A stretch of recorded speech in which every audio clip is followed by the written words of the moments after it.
Я сюда хожу на первый год на плавание. Мин мәктәптә беренче ел йөзү секциясына йөрим. Бассейнда шөгыльләнәм. Минем әлегә ярышларда катнашканым булмады. Шулай да әйбәт спортчы булырмын дип уйлыйм. Йөзү, көрәш, футбол. Бүген мәктәп секцияләрне айыру юк. Барысы да бердән булып туп тибә, обруч әйләндерә, скакалка белән сикерә. Шөкер, һава торышында укучылар бәйрәмен бозмаска булды. Ялтырап кояш кары җиле ишетми. Чарадан яшь кикбоксчылар да читтә калмаска уйлаган.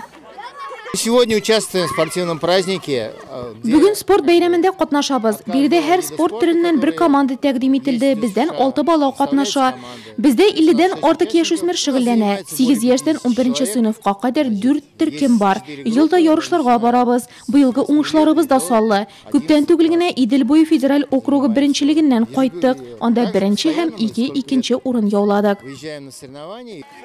Бүгенге көндә спорт мәктәбендә 820 укучы шөгыльләнә. Булачак спортчылар 8 спорт төре буенча тәрбияләнә. Гадәттә аларны ярышларга тренерларыннан тыш әти-әниләре озатып йөри. Бүгенге кызыклы стартларда да алар янәшәдә. Мин көрәш белән шөгыльләнәм, менә малайларым да шөгыльләнә. Менә шушы матур бәйрәмгә килдек. Ике малаем да, берсе 4тә укый, берсе икенче класста укый. Менә веселый старт дип аталган шушы бәйрәмгә килдек. Канат тарталар, эстафетада катнашалар. Балаларга бик тә кызык. Күбрәк шундый бәйрәмнәр булсын иде. Ике командага бүленеп аркан тартканда әти-әниләр ярдәме бик ярап куйды. Бер кишәнеп алу командага җиңү китерде.